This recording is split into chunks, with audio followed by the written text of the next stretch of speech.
ह्या माणसाच्या संपर्कात आला ना माणूस वेगळाच माणूस बनतो, वेगळाच. सर म्हणले की तुकाराम पाटील सर पण माझ्या फॅमिली मेंबर सारखेच आहेत माझ्यासाठी. साठीच बिकॉज ते लातूरमध्ये होतं, आमच्या इकडे होत नाही. सो ते आम्हाला खूप छान वाटलं. आणि देशमुख साहेब जेव्हा होते तेव्हा ते कुठं जरी असले मुख्यमंत्री असताना तरी सुद्धा वेळामोशा साजरी करण्यासाठी ते आवर्जून लातूरमध्ये यायचे. आणि तुम्ही मारत होते की अण्णा? अण्णा अण्णा हे लहान असताना एवढे शांत होते का? लाईफ आहे ना, ही लाईफ सगळीकडे नाही मिळत. आपण खूप प्रॅक्टिकल राहावंही लागतं, पण हे जरा याच्यावर एन्जॉय करायला खूप मजा येते. तुमचा फेवरेट कोण आहे, आदित्य आहे का आर्यन आहे? शिक्षणानं शेतकरी वडिलांचा मुलगा अख्ख्या महाराष्ट्रभर असा लख लख चमकू शकतो. साधा चहा सुद्धा लातूर शहरामध्ये न मिळण्याचा एकमेव दिवस म्हणजे हा वेळामोशा आहे. मॅम, तर आम्हाला एक असा प्रश्न पडलेला की म्हणजे सरांचे वडील शेती करतात, तर तुमचे वडील काय करत होते? येस, आणि माझ्या वडिलांनी सगळं शेतात काम करून मला शिकवलं. बहिणीचे लग्न केले. स्पेशली आम्ही दुधाचा व्यवसाय करायचो. तर समजा मारून येतो तर कोणाला मार खातो. ही वेळ अमावस्या जी आहे ती महाराष्ट्रामध्ये सगळीकडे साजरी केली जात नाही. म्हणजे हे अख्खं गावचे गाव कर्फ्यू लावल्यासारखं रिकामं होतंय, तर अख्ख्या भारत देशामध्ये लातूर हे एकमेव गाव आहे. नमस्कार विद्यार्थी मित्रांनो, स्वागत आहे तुमचं लातूरमध्ये. आज लातूरचा एक फेमस सण आहे ज्याचं नाव आहे वेळ अमावस्या. तो साजरी करण्यासाठी आपण रेणापूर या गावामध्ये आलेलो आहोत, मोठे गावकर सरांच्या शेतामध्ये. तर जाऊयात, बघूयात कशा पद्धतीने गोष्टी होणार आहेत आजच्या या व्हिडिओमध्ये.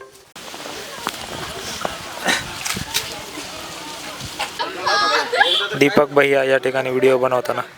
व्हिडिओग्राफर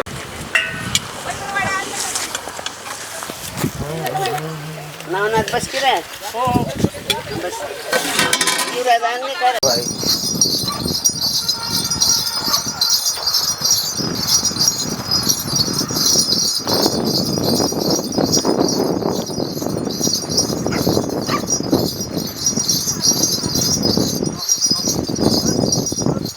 विद्यार्थी मित्रांनो, फायनली आता आम्ही इथं या शेतामध्ये आलेलो आहोत. बघूयात, माग तयारी चालू आहे सर्व. RCCचे काही विद्यार्थी देखील या ठिकाणी आपल्याला बघायला भेटत आहेत. जाणून घेऊयात नेमकं वेळ अमावस्या हा सण का साजरी केला जातो आणि मोठे गावकर सरांसोबत जरा इंटरॅक्शन करूयात. नमस्कार विद्यार्थी मित्रांनो आणि पालकांनो, स्वागत आहे तुमचं पुन्हा एकदा माझ्या यूट्यूब चॅनलवरती. लातूरला खूप सारे विद्यार्थ्यांनी आणि म्हणजे विद्यार्थी शिकायला आलेले आहेत, पालक पण इकडे येत राहतात. तर लातूरचा एक खूप अनोखा असा सण आहे, त्याचं नाव वेळ अमावस्या आहे. तो साजरी करण्यासाठी आम्ही सर्व विद्यार्थी मोठे गावकर सरांच्या शेतावरती आलतो. सर, स्वागत आहे तुमचं चॅनलवरती. हे वेळ अमावस्या हा महाराष्ट्रामध्ये काही जिल्ह्यामध्ये साजरी केला जातो, त्यापैकी लातूर एक जिल्हा आहे. तर याच्याबद्दल थोडी माहिती द्या आम्हाला. आज स्पेशली आमच्यासोबत मॅडम पण आहेत आणि सरांच्या आई पण आहेत, आणि हे सर्व विद्यार्थी आहेत जे की ट्युशन एरियामध्ये शिकत आहेत. स्वागत आहे सर, प्लीज सांग. सर्वप्रथम सगळ्यांना नमस्कार.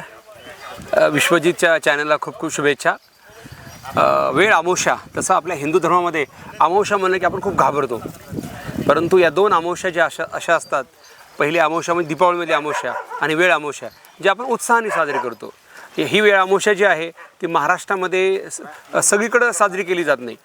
स्पेशली मराठवाड्यामध्ये लातूर जिल्हा, उस्मानाबाद जिल्हा, सोलापूर जिल्हा आणि कर्नाटकची की बाँड्री या ठिकाणी हा वेळ अमावस्या सण साजरा केला जातो.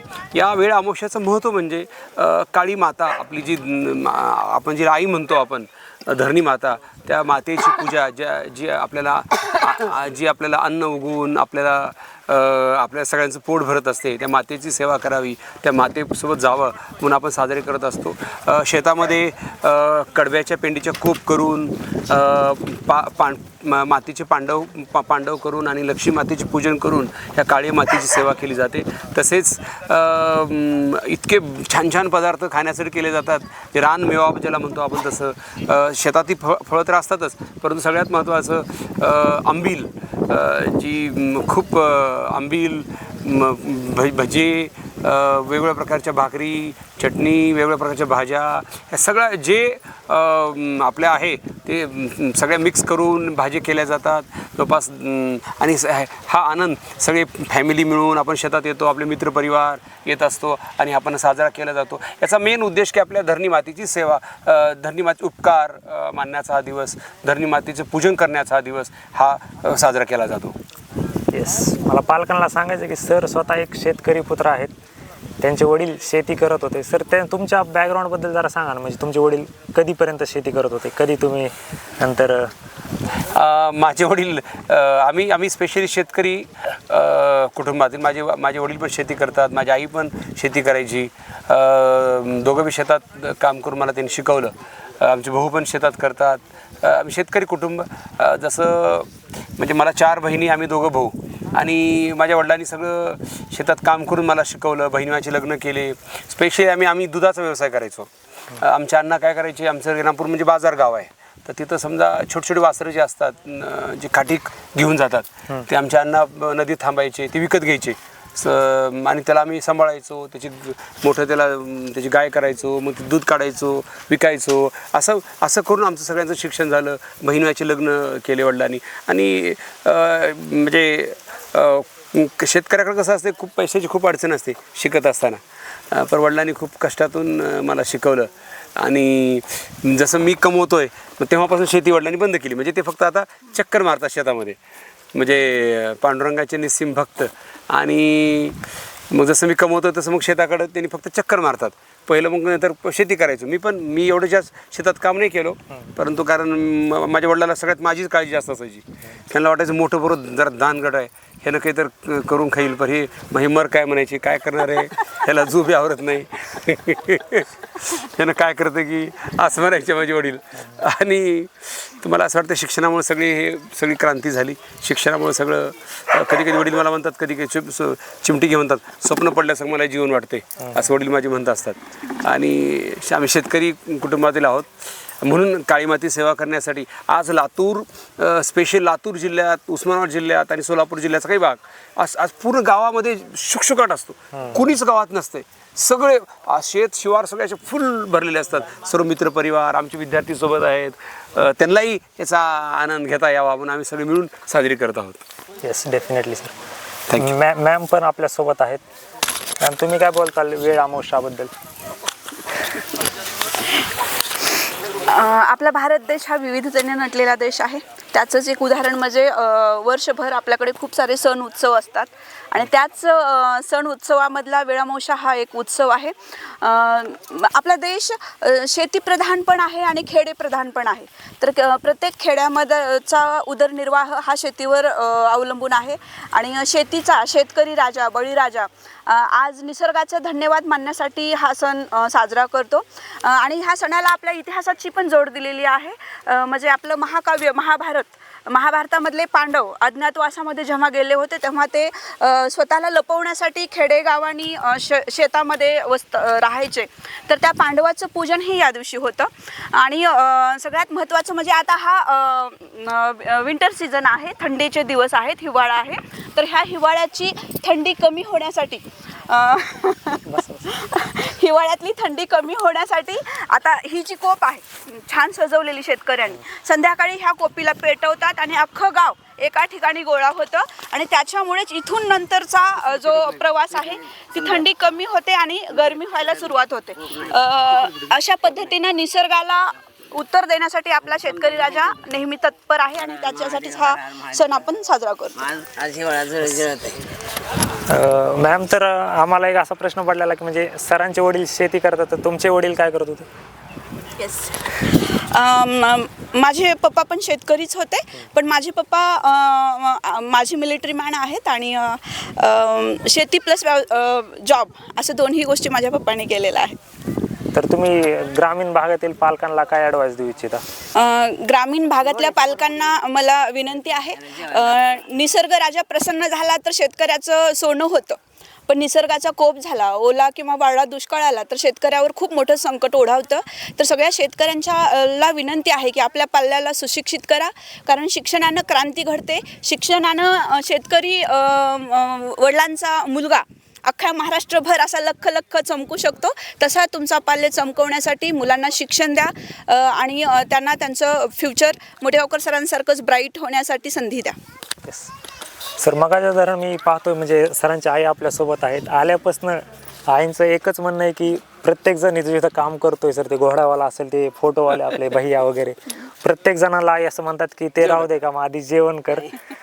आणि प्रत्येकजण म्हणजे त्यांना एक स्वतःचीच आई असल्यासारखी रिस्पेक्ट देत आहेत. त्यांना मला एक प्रश्न असा विचारायचा आहे की जसं की सरांचे फेवरेट म्हणजे तुमचे जे फेवरेट मुलगा होता ते सर होते, तर आईला असं मला विचारायचं की तुमचा फेवरेट कोण आहे, आदित्य आहे का आर्यन आहे? आई तुला आर्यन आवडते का आदित्य आवडते तुला? आर्यन म्हणलं यात तिची माहिती झोपल्या दिवस सुद्धा त्याची माहिती आम्हाला आर्यनची. आर्यनला लहानपणापासून आर्यन जन्मल्यापासून शाळेत जाईपर्यंत आमच्या बाईंनी सांभाळलं. म्हणजे आम्ही स्कूलला जायचो, सर ट्युशनला जायचे आणि त्याचं जेवणं खाणं उठणं सगळं बाई बघायची. म्हणजे अक्षरशः त्याचं पोट गच्च भरेपर्यंत, तो पळून जाईपर्यंत मागे प्लेट घेऊन जीव घालायची. दूध पेत होत. अण्णाला विचारू का? तर आता सरांचे वडील म्हणजे अण्णा पण आपल्यासोबत आहेत. अण्णा, तर लहानपणी सरांचा स्वभाव कसा होता? म्हणजे सर जास्त मस्ती करायचे का? लहानपणी कसे होते सर? तर समजा मारून येतो तर बरं कोणाला मार खात नाही. बाचारी म्हणजे घेते परत बाचारी. लहानपणापासून ह्याला शेताकडे म्हणून चौथीला नेऊन टाकले लातूरला. चौथीला लातूरला टाकले ते तिथून नांदेडला. लहानपणापासून सर ह्याच्यामध्ये चौथीला तिथून घातलं. आम्ही त्याच्याकडे बघितलं नाही, कोणाची ट्युशन विचारलं नाही, खोया लिहिलं म्हणून विचारलं. आम्हाला इकडं शेतामधून तिकडं जायला वेळच मिळत नव्हती. ते आम्ही सांगायचं कुठलं ते त्यानं मनानं हे करायचं. तुम्ही मारत होतो की अण्णा? अण्णा हे लहान असताना एवढे शांत होते का? लहान असताना एवढे शांत सद्गुणी होते का? शांत नव्हता. एक बार शाळेत जा म्हणलं, नग म्हणला. तर काय करावं आता? याला म्हणून इच्छा तर ती पोरी शिकला नाही, कृष्णा शिकला नाही, ह्याला करावं नका म्हणलं. चल म्हणलं तुला घेतलं, दिलो फोड घेतला, ती मात्र मोडून सगळं निबर जवा वाचवलं धरून. पुन्हा म्हणून कधी म्हणला नाही मला शाळेत नाही का म्हणलं. म्हणजे 25 वर्षापूर्वी सर म्हणजे तुमच्यासोबत होते वगैरे, शिकत होते आणि आता एवढे सक्सेस झाले, एवढे श्रीमंत झालेत, महाराष्ट्रभर देशभर त्यांचं नाव झाले. तुमच्या मनामध्ये कशा पद्धतीची फिलिंग आता, कसं वाटतं तुम्हाला? माझ्या मनात वाटत होतं ते हे कुळावर हा का नाही, ह्याला बंगड्याचे पगार द्यावं आणि आम्ही ह्याच्याकडे जाऊ असं वाटत होतं. हां, ते कोंकडल्या करून आम्हाला मुलगा शिकवला नाही म्हणून काही बुशाऱ्याने वागावं, काही करावं ही आमची इच्छा नाही. शांत आपल्या राहावं. आमची अशी इच्छा नाही की आपण कुठे जावं, काही करावं, बघावं, अशी काही वाटत नाही. शेतकऱ्याला बस देत नाही मी ना, काय करून खाण्याची मदत शहर माझं काय दोन माणसाला धरून बोलून व्यवस्थिशीर राहावं असं आपलं मन बोलतंय. मला डॉक्टर व्हायचं. नाही 12वीला असताना जसं या विषय विद्यार्थी सगळे आहेत तसं आपली त्यावेळेस वडिलांची इच्छा की कधीतरी शिकावं, डॉक्टर व्हावं. परंतु त्यावेळेस मला फिजिक्सचा थोडा पेपर अवघड गेला होता. आपण म्हणलं गॅप घ्यावं. सायकल मिळाली माझ्या लेकराला. माझ्या भाषांकडे रडू येते मला की त्यात कतवाला काय काहीच नाही मिळाली सर्व काय मिळाले. त्यावेळेस म्हणजे 12वीला गॅप घेतला होता मी, परंतु फिजिक्स विषय आवडल्यानंतर मी ठरवलं की सोडलं नाही, कुठं राहिलं ना काही नाही. कोणी कसं कर जाऊन धमका की जरा मला अजून भाषण करू द्या. मला ऐकावं सुद्धा वाटत कसं होतं की कसं हे पाणी घ्या. सरांच्या लहानपणीचा किस्सा, लहानपणीचा एखादा किस्सा. लहानपणीचा किस्सा काय मिळतच नाही. फक्त दूध होतं बा बर्गाच्या, जर काय नव्हतं कोणाचा मार खायचं नाही, मारून यायचं. अंगात जिथंच होती. आम्ही सरांनी अगोदर आपल्याला एवढं सांगितलं की आपण ज्या गरिबीतून पुढे आलो त्या गरिबीची जाण ठेवून पुढे तुम्हाला डॉक्टर ह्या तुमच्या पेशाने किती लोकांना मदत करता येईल हे पण तुम्ही ठरवू शकता. सगळ्यांना नमस्कार. जर आपण बघितलं तर शेतकऱ्यासाठी वेळामोशा, बैलपोळा असेल हे शेतकऱ्यासाठी खूप मोठे सण आहेत. आणि आमचा जो परिवार आहे तो आम्ही एक शेतकरी कुटुंबच आहे. आम्ही लहानपणापासून या शेतीमधूनच आम्हाला खूप साऱ्या गोष्टी भेटल्यात. जसं बघितलं तुम्ही, आमचे वडील आणि आजोबा आधी शेतीच करायचे आणि सर पण शेतीच करायचे, पण सरच्या शिक्षणासाठी जो काही खर्च होता तो शेतीतूनच व्हायचा. आणि शेतीनं आम्हाला खूप काही दिलं आहे. शेतीमुळं सरांचं सगळं एज्युकेशन कंप्लीट झालं. त्यामध्ये सरांनी खूप मेहनत करून आज जे तुम्ही बघता, पण वेळ अमावस्या असो किंवा बैलपोळा असो, आम्ही कुठेही असो, मी RCC पुणे ब्रांचला असतो, मी पुण्याच्या ब्रांच बघतो. सर लातूरमध्ये असतात, आमचे बंधू सोलापूरला असतात, ते डॉक्टर आहेत. पण आम्ही कुठलाही आपला शेतकऱ्याचा सण असेल तर आम्ही सगळे एका ठिकाणी येतो. आज आम्ही सकाळी कालपासून आम्ही सगळे गावाकडेच आलोत. रेणापूरमध्ये रेणापूर तालुक्यामध्ये हनुमंतवाडी आमचं छोटं गाव आहे. आम्ही कालपासून गावाकडेच आलोत घरी. कालपासून आंटी आई सगळ्या तयारी करत आहेत की सरांचे खूप सारे मित्र येतात, आमचे सगळे टीचर्स येतात, आमची सगळी टीम RCC टीम इथं येते, वडिलांचे काही मित्र येतात, भैयाचे सगळे मित्र हे आमच्या शेतामध्ये येऊन आम्ही सगळे वेळामोशा साजरी करतो. पण एक उत्साह असतो ना की उद्या एक वेळामोशा आहे, सगळे येणार. हा एक एनर्जी असते, त्यामधून खूप सारी एनर्जी आम्हाला भेटते. आणि आजचा जो दिवस आहे वेळामोशाचा, आम्हाला खूप चांगलं वाटतं की आम्ही एक दिवस सगळे आमची पूर्ण फॅमिली आम्ही दिवसभर सोबत असतो. खूप सारे सरांचे मित्र ते सगळे येऊन आम्ही सगळे जेवणाचा सोबत आनंद घेतो. सर, तर आज या वेळ अमावस्याच्या दिवशी तुम्ही विद्यार्थ्यांना काय ॲडवाईस देऊ इच्छिता? सगळ्या शेतकरी पुत्रांना मला हे सांगायचं आहे की शेतीमधून जर आता आपण एक उदाहरण बघू शकतो की आमच्या सरांचं असेल किंवा आम्ही असेल की शेतीनं आम्हाला खूप साऱ्या गोष्टी दिल्यात. पण आपल्याला या एजमध्ये थोडंफार आपल्या वडिलांना सपोर्ट करून आपल्याला एक चांगल्या शहरामध्ये गेलं पाहिजे, एक चांगलं एज्युकेशन घेतलं पाहिजे. तर एज्युकेशनशिवाय पर्याय नाही आहे. शेतीत आपलं पूर्वकाळ आपण करत आलो आहेच, पण एज्युकेशनशिवाय आपल्या आयुष्यामध्ये क्रांती होणार नाही. त्यासाठी या सगळ्या गोष्टी बाजूला ठेवून अभ्यासाकडे पण खूप फोकस केलं पाहिजे. अभ्यासानं माणूस मोठा होतो आणि शेती या गोष्टी तर आपल्या आहेतच. त्यासाठी मला सगळ्या शेतकऱ्यांना हेच सांगायचं आहे की एज्युकेशनला थोडं महत्त्व द्या. त्या काळामध्ये तुम्ही चांगला अभ्यास करा. एज्युकेशननं माणूस खूप मोठा होऊ शकतो. तर मला सगळ्या शेतकऱ्यांना हेच सांगायचं आहे की थोडं अभ्यासावर फोकस करा आणि तुम्हाला तुमच्या फ्युचरसाठी खूप साऱ्या शुभेच्छा. Thank you so much sir. तर फायनली आता डॉक्टर राजू वानरे सर आपल्यासोबत आहेत. सर, काय सांगताल आज वेळामोशाच्या निमित्ताने? वेळामोशा सरांनी तर सांगितलंच आहे. वेळामोशा ह्या सणाला शेतीची पूजा केली जाते. मी जवळपास 10-12 वर्षापासून वेळामोशा साजरी करतो. सरांच्या शेतात येतो. म्हणजे अगोदर आम्ही असं ऐकायचो की विलासराव देशमुख साहेब जेव्हा होते तेव्हा ते कुठं जरी असले मुख्यमंत्री असताना तरीसुद्धा वेळामोशा साजरी करण्यासाठी ते आवर्जून लातूरमध्ये यायचे. तर संपूर्ण वातावरण एक भारावून गेलेलं असतं. सर्व जवळपास पूर्ण गावाच्या गावा रिकामी होऊन शेतं गजबजलेली असतात. शेतांमध्ये पेंडॉल टाकलेले असतात. लोक एकमेकांच्या स्नेहभेटी घेतात, एकमेकांकडे जेवायला जातात. त्यानिमित्तानं माणसांच्या भेटी होतात. तर जे लोक बाहेरगावी राहायला आहेत, पुण्याला मुंबईला, ते लोकसुद्धा गावाकडे येतात ह्या निमित्तानं. तर एक खूप मोठा फेस्टिवल जसं लातूर असेल, धाराशिव असेल, सोलापूरचा काही भाग आणि कर्नाटकचा सीमा भागामध्ये हा फेस्टिवल साजरा होतो. आणि ह्या दिवसाचं वेगळेपण म्हणजे जे खाण्याचे आयटम्स असतात आजच्या दिवशी ते वर्षभर आपल्याला इतर कुठेही मिळत नाहीत. आणि मग ज्या ज्या ठिकाणी आपण जातो त्या प्रत्येक ठिकाणी प्रत्येकजण स्नेहानं थोडंसं खाऊ घालतो.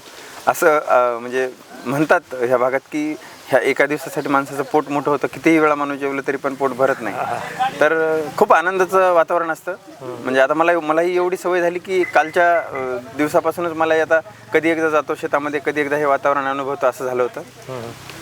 तर जे लोक ह्या भागात राहतात त्यांना तर अनुभव आहेच, पण जे इतर भागात राहत असतील त्यांनीसुद्धा त्यांचा मित्रपरिवार असेल, कोणी पाहुणे वगैरे असतील त्यांच्याकडे जाऊन एकदा नक्कीच ह्या सणाचा अनुभव घ्यावा. Yes, definitely. सर, एक शेतकरी पुत्र म्हणजे मोठेगावकर सरांच्या आईवडिलांसोबत बोलत असताना मला कळलं की त्यांच्याकडे जास्त काही एवढं नव्हतं. आज जर पाहिलं गेलं तर म्हणजे महाराष्ट्राच्या एज्युकेशन इंडस्ट्रीमध्ये एवढं मोठं नाव त्यांनी बनवलेलं आहे. तर याच्यावरती तुम्ही काय सांगताल? मी असं म्हणेन की सरांची नाळ ही त्यांचे जे काही रूट्स आहेत त्याला जोडलेली आहे अजूनही. आणि त्यांच्यासोबत जवळून काम करताना माझ्या एक लक्षात आलं की त्यांचा ध्यास आहे म्हणजे विद्यार्थ्यांना शिकवणं, कोचिंग करणं, कोचिंगमध्ये नवीन नवीन गोष्टी आणणं, हाच त्यांचा ध्यास आहे. म्हणजे ते एक पॅशन म्हणून ह्या गोष्टी करतात आणि त्यामुळं आपसुकच त्याच्यात यश त्यांना मिळत गेलं. आजही आम्ही बघतो सर कंटिन्युअसली 8-8 तास शिकवत असतात. कधी कधी आम्ही असं म्हणतो त्यांना की मॅनेजमेंटच्या काही गोष्टी असतात त्या पेंडिंग पडू नयेत म्हणून तुम्ही थोडासा गॅप घेत चला, थोडे लेक्चर्सचा व्याप कमी करा. परंतु त्यांचं म्हणणं असतं की मला लेक्चर कमी घेतल्यावर मला करमत नाही. आणि म्हणजे बऱ्याच वेळा ते आमच्या चर्चेमध्ये असंही बोलून दाखवतात की मला तर असं वाटतं की मला मरण जरी आलं तरी मला स्टेजवर शिकवतानाच यावं, त्याच्यापेक्षा माझ्यासाठी भाग्याचं काय असणार आहे. म्हणजे ते एक हाडाचा शिक्षक आहेत आणि मला वाटतं की हे बाहेरचा झगमगाट नंतर दिसतो, पण अगोदर जेव्हा ते जवळून आपण त्यांना बघतो तेव्हा हे दिसतं की त्यांना शिकवण्याची आवड आहे आणि ती गोष्ट ते खूप पॅशनेटली करतात. त्यामुळे जे म्हणतात ना की आपलं जे कर्म आहे त्याच्यावर आपण प्रेम करा, त्याच्यावर जीव लावा आणि तेच आपल्याला ओळख निर्माण करून देतं. तसं सरांच्या बाबतीमध्ये मी माझ्या डोळ्यांनी बघितलं.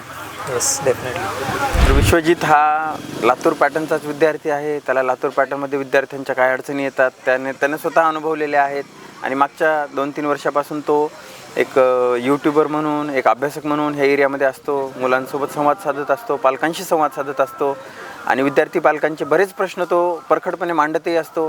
पालकांना वेगवेगळ्या ज्या काही गैरप्रकार वगैरे होतात त्याच्याबद्दलही तो संज्ञान करत असतो. तर म्हणजे एक चांगलं काम तो करतो आहे एज्युकेशन क्षेत्रामध्ये. विद्यार्थ्यांना ज्या गोष्टी उशिरा माहीत पडतात त्या गोष्टी त्यांना अगोदरच माहीत पडून त्यांना योग्य ते निर्णय घेण्यासाठी त्यांना खूप मदत होते.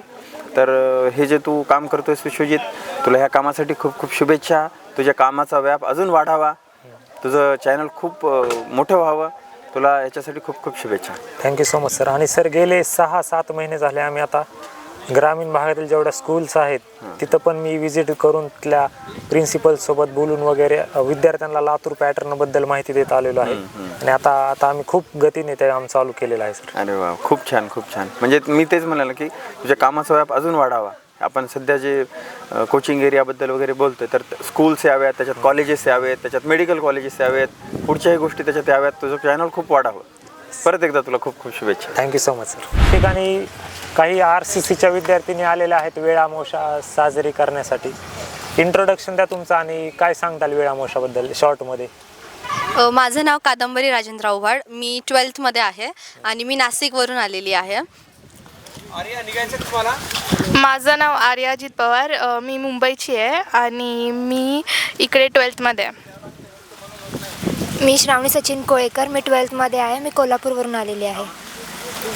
मी राधिका ज्ञानेश्वर वांगे. मी प्रॉपर रेणापूरचीच आहे. मी जिजाऊ रविकुमार जगताप. मी प्रॉपर बीडची आहे आणि इथे 11th आहे. मी अनुष्का सचिन उंडे. मी शिर्डीची आहे आणि आज आम्ही इथे वेळ अमावस्या साजरा करायला आलेलो आहोत. तर आज लातूरमध्ये जनरली पूर्ण सुट्टी असते वेळ अमावस्याला. सो मी नाशिकवरून आलेली, सो मला हे वेळ अमावस्याबद्दल काही माहीत नव्हतं. आधी मला वाटलं की सुट्टी असते नॉर्मल, काय आता हॉस्टेलला बसायचं असं वाटलेलं. पण एम सर आम्हाला त्यांच्या शेतावर घेऊन आले. त्यांनी वेळ अमावस्याची माहिती सांगितली, त्याचा इम्पॉर्टन्स सांगितला आणि त्याच्यामुळे आम्हाला समजलं की वेळ अमावस्या हा फक्त सुट्टी नसून त्याला एक काय बोलता कल्चरल इम्पॉर्टन्स आहे, रिजनल इम्पॉर्टन्स आहे वेळ अमावस्येसाठी. आणि ते शेतकरी असतात त्यांच्यासाठी ते खूप इम्पॉर्टंट फेस्टिवल मानलं जातं. बिकॉज मार्गशीर्षच्या शेवटच्या अमावस्याला मार्गशीर्षमधल्या अमावस्याला हे सेलिब्रेट करतात. आणि जेव्हा पीक पेरणी होते त्याच्यानंतर जी 7वी अमावस्या येते त्याला हे सेलिब्रेट केलं जातं ह्या उद्देशाने की आपल्या जे शेतात पीक येणार आहे त्याची आपण पूजा करतो, जेणेकरून त्या पिकातून आपल्याला जे उत्पन्न मिळेल त्याचा आपल्याला प्रॉफिट होईल. त्यामुळे आपलं शेतात भरभराट होईल आणि शेतकरी बांधवांसाठी हा इम्पॉर्टंट फेस्टिवल आहे. सो आम्ही इथे आलो. सरांनी ह्या फेस्टिवलसाठी स्पेशली असं प्रॉपर एक रिजनल फूड असतं ते आम्हाला त्यांनी प्रॉपर एक्सप्लेन केलं की काय काय असतं आणि ते सगळं आमच्यासाठी नवीन होतं. सो असं खूप छान वाटलं हे सगळं करून. आणि इथे आल्यावर सकाळी पूजा झाली. ॲक्च्युली ती पूजेबद्दल काही सांगता येणार नाही बिकॉज तिथले रिजनल लोकांची असते आणि ती नवीन होतं आमच्या सगळ्यांसाठीच बिकॉज ते लातूरमध्ये होतं, आमच्या इकडे होत नाही. सो ते आम्हाला खूप छान वाटलं. आणि त्यानंतर इथे आल्यावर आम्ही जेवण केलं इथलं स्पेशल. देन एम सरनी आम्हाला ह्या वेळ अमावस्येबद्दल खूप काही गोष्टी सांगितल्या की काय असतं इम्पॉर्टन्स, ही का सेलिब्रेट केली जाते आणि मॅमनी पण सांगितल्या. सो हा ओव्हरऑलच खूप वेगळा एक्सपिरियन्स होता आणि इथे येऊन खूप छान वाटलं, फ्रेश वाटलं. एक अभ्यासातून स्ट्रेस रिलीफ पण झाला आमचा, जो की गरजेचा होता. आणि थँक्स टू एम सर, ते आम्हाला इथे घेऊन आले. Thank you so much. तर विद्यार्थी मित्रांनो, आत्ताच आपल्याला तुकाराम पाटील सर भेटलेले आहेत. सर मोठेगावकर सरांच्या सर्व फॅमिली मेंबरसोबत मी आत्ताच माहिती घेतली, अण्णासोबत, आईसोबत, सरांच्या वाईफसोबत. सर म्हणले की तुकाराम पाटील सर पण माझ्या फॅमिली मेंबर सारखेच आहेत माझ्यासाठी. त्यांनी मग मला आता इथे जात चाललेलोच मी तर बोलून घेतलं आणि ते म्हणलं की सरांची पण एक बाईट घेतली. काय सांगताल सर? खरं तर वेळ अमावस्या हा जो सण आहे लातूर जिल्हावासियांसाठी एक दिवाळीपेक्षा कमी नाही आहे. भले आम्ही दिवाळी नाही बनवली तरी चालेल, पण वेळ आमुष्याला आज तुम्ही वास्तविक बघितलं तर लातूरमध्ये तुम्हाला कोणीही मिळणार नाही. साधा चहासुद्धा लातूर शहरामध्ये न मिळण्याचा एकमेव दिवस म्हणजे हा वेळ आमुष्या आहे. आणि आजच्या दिवशी काळ्या मातीची सेवा, काळ्या मातीची आईची, आपण ज्याला आपली आई समजतो काळ्या मातीला, तिची सेवा होती, तिची पूजा केली जाते. आणि मग सर्व मित्रपरिवार आपले आपले येतात प्रत्येकाच्या शेतामध्ये. आणि आमच्याकडे जो प्रकार केला जातो तो आंबील आणि चा जो प्रकार आहे तो भजी आणि आंबील ह्याचा खूप मोठा मान लातूर जिल्ह्यात आहे. आणि आज मी आमचा परमस्नेही मित्र शिवराजजी मोठेगावकर सर यांच्या शेतात दरवर्षी ते माझ्याकडे येतात, मी त्यांच्याकडे येत असतो. आणि एक आगळं वेगळा आनंद, म्हणजे तुम्हाला सांगायला मला आनंद वाटेल की आम्ही आज सगळं काही विसरून जातो, फक्त शेतातला वेगळा आनंद घेतो. आत्ताच मी घोड्यावरही बसलो. तसं सरांकडे सगळे मित्र येत असतात, म्हणजे विठ्ठल लहाने सर येत आहेत, मी येत असतो, संतोष बिराजदार आहेत, असे अनेक आमचे सगळे मित्र या ठिकाणी गेट टुगेदर असतं. आणि एक आजचा दिवस आमच्यासाठी म्हणजे आम्ही त्याची विश्वजी आम्ही वाट बघत असतो या दिवसाची. असा सुंदर असा दिवस आहे. तुम्ही बघितलं असेल, कोप घातली जाते, काळी मातेची पूजा केली जाते आणि त्यांना नैवेद्य दिल्यानंतर मग सगळेजण पंक्ती बसतात आणि मग यथोच्च आनंद घेत असतो आम्ही दरवर्षीच. डेफिनेटली. आणि मला वाटतंय तुम्हीही यावर्षी येऊन आनंद घेतला, त्याबद्दल तुमचंही खूप खूप अभिनंदन. तुम्ही दरवर्षी येत चला. Yes, definitely. मोठेगावकर सर आहे ना, ते केमिस्ट्रीचे सर आहेत, पण ते वेगळं रसायन आहे, माहिती आहे का? म्हणजे ह्या माणसाच्या संपर्कात आला ना माणूस, वेगळाच माणूस बनतो, वेगळाच. शपथ सांगू सर, माहिती आहे का तुम्हाला? म्हणजे त्यांची वागण्याची पद्धत, त्यांची बोलण्याची पद्धत, असं ग्रीट करतो ना आपण एकमेकाला, जेव्हा ग्रीटिंग्स करतो ना, तर असं वाटतं ना की बस हा माणूस आपला कोणीतरी ना असा काय तरी जन्मापासूनच आपला माणूस आहे. हां, समजा आता मी गाडीतून असा इकडे आलो ना, तर तिथून तिथे येणार, मग आम्ही गळ्याला पडलो ना, अशी एक फिलिंग यायला लागते की आपण अशा एखाद्या प्रेमाच्या माणसाला भेटतोय ना. हे कसं जमतं मला माहीत नाही. मला नाही, खरं जमतं, म्हणजे मी सो खुश असतो. तुम्ही आहातच तशी. होय. मी म्हणलं सर कापाकापी करतोय, या म्हणले पगार देतो. मग इथं आल्यानंतर म्हणलं पगार द्या. माझी बहीण मला म्हणते घोड्यावर बसता तुम्हाला पगार देते. मला इतकं भारी वाटलं, बसलो घोड्यावर मी. ते म्हणले गॉगल घाला पगार देतो. गॉगल घातला, तुम्हाला काय सांगू आता. आणि फोटो काढा सुरू केले, फोटो काढले, म्हणलं पगार, हेच तर पगार आहे घोडा. लाईफ आहे ना, ही लाईफ सगळीकडे नाही मिळत. आपण खूप प्रॅक्टिकल राहावंही लागतं, पण हे जरा यांच्यावर एन्जॉय करायला खूप मजा येते. मी असा इतका मिस करत होतो ना, कधी संपतं कापाकापी संपली ना सर. तुम्हाला सांगतो, शेवटचा पेशंट असा बाहेर काढला की तुम्हाला फोन केला, सर मी निघतो, येतो, आता काय करेल. तुमचा फोन लागे ना, फोन केला तर आदित्यने फोन घेतला, मला आईचा फोन माझ्याकडे, तुम्हाला लावला फोन. मग त्याने मला थांबा मी कॉन्फरन्स घेतो, माझा उचलतात फोन, तुमचा नाही उचलला तरी. अरे काय रावर म्हणलं का, माझ्या फोन नव्हता. मग सर म्हणतायत हां ताई बोल, हां बेटा बोल. म्हणलं सर मी बोलतोय, मला मी गरीब आहे का नाही. मी एक दिवशी ना, मला खूप भारी वाटलं होतं. मागच्या वेळेस आलो तेव्हा त्यांचा विषय चालला होता, कुठला तरी जागा घ्यायचा विषय चालला होता आमचा. अशा चर्चा करत होतो. मग हळूच मी म्हटलं नाही घ्या जागा डॉक्टर साहेब. अण्णा म्हणाले. मी म्हणलं अण्णा पैसे नाहीत हो. किती पैसे सांगा म्हणले. मला म्हणतात किती पैसे सांगा. आता काय बोललं, अहो फक्त आकडा सांगा म्हणले, तुम्हाला देतो घ्या जागा. आपल्यासोबत doctor Vitthal Lahane sir, Mothegaonkar sir आणि मोठेगावकर मॅडम आहेत. सर काय सांगताल वेळ अमावस्याबद्दल? बेसिकली ना, वेळ अमावस्या याला दर्श अमावस्या असं म्हटलं जातं. तर हे ना, हा दर्श अमावस्या हा सगळ्या जगभरासाठी आहे, भारत देशासाठी तर पक्काच आहे. पण लातूरचं एक वेगळं पिक्चर आहे. लातूर हे असं एकमेव गाव आहे, एकमेव शहर आहे की ज्यामध्ये ही दर्श अमावस्या जगा वेगळ्या पद्धतीने साजरी केली जाते. दररोज लातूरमध्ये फिरताना इतकी कोंडी असते ना, विचारच करू शकत नाहीत. पण आता मी जेव्हा आलो तर एकही माणूस त्या गावात नव्हता. म्हणजे हे अख्खं गावचे गाव कर्फ्यू लावल्यासारखं रिकामं होतं आहे. तर अख्ख्या भारत देशामध्ये लातूर हे एकमेव गाव आहे. त्यामुळे ना ह्या दर्श अमावस्याचं एक वेगळं इम्पॉर्टन्स आहे, वेगळं महत्त्व आहे, पर्टिक्युलरली आपल्या या लातूर जिल्ह्यासाठी. दुसरा विषय असा आहे ना की कधीतरी एक संकल्प करायचा असतो, नेहमी संकल्प करायचा. आज दर्श अमावस्याला एक संकल्प विद्यार्थ्याने करायचा. काय करायचा तर मोठा माणूस बनायचा. आणि मोठा माणूस कोणासाठी बनायचा तर स्वतःसाठी बनायचा. जो माणूस स्वतःसाठी मोठा होतो तो मोठा झाल्यानंतर त्याचं कुटुंब म्हणजे त्याचे आईवडील मोठे होतात. त्याचे आईवडील मोठे झाले की त्याचं गाव मोठं होतं. त्याचं गाव मोठं झालं की त्याचा तालुका, जिल्हा, राष्ट्र आणि देश मोठा होतो. म्हणून लेकरांना अभ्यास करताना असं वाटतं की आपण अभ्यास कोणासाठी करतो. ज्या लेकरांना हे कळलं की अभ्यास करून आपण स्वतः मोठे होतो आणि आपण मोठं झाल्यानंतर इनडायरेक्ट सगळेजण मोठे होतात, हे ज्यांना कळतं ते मोठं यश प्राप्त करतात. असं यश सगळ्या लेकरांनी प्राप्त करावं असा संकल्प आज या दर्श अमावस्याला आपण करू. आणि आज आम्ही ही अमावस्या मोठेगावकर सरांकडे मस्त एन्जॉय केली, म्हणजे थर्व एन्जॉय केली. आणि माझ्या सगळ्यात आवडीचा माणूस हा आहे आणि ही माझी बहीण, म्हणजे हिच्यामुळे आम्ही जोडलो गेलो. सगळ्यांना नमस्कार. आज वेळ अमावस्या जी आत्ता आदरणीय डॉक्टर साहेब म्हणल्यासारखं वेळ अमावस्या लातूर, सोलापूर आणि उस्मानाबाद या 3 जिल्ह्यामध्ये जास्त प्रमाणात साजरी केली जाते. काळ्या मातीची सेवा व्हावी, ज्या मातीपासून आपण अन्न खातो, अन्न उगवून आपल्याला खाऊ घालते, त्या माती सेवा व्हावी ह्याच्या मागचा हेतू असतो. आणि आज या दिवशी डॉक्टर साहेब म्हणल्यासारखं आज लातूर पूर्ण कुणीच शहर असं एवढी मोठी जवळपास 7 ते 8 लाख लोकसंख्या आहे, तर आज पूर्ण गाव सामसूम झालेलं असते. सगळे असं शेत शिवार फुलून गेलेले असतात आणि प्रत्येकाला एक दरवर्षी जे एक एनर्जी घेऊन सगळे आम्ही लातूर शहरामध्ये जात असतो, जे शहरामध्ये राहत असतो. आणि आज डॉक्टर साहेब दरवर्षी येतात आणि खूप छान वाटते. सगळे मित्रपरिवार येतात, सगळ्यांच्या भेटी होते, खूप मस्त वाटतं. एक काळ्या माती सेवेसोबत जगण्याचा आनंद घेण्याचा एक आम्ही प्रयत्न करत असतो. Thank you so much.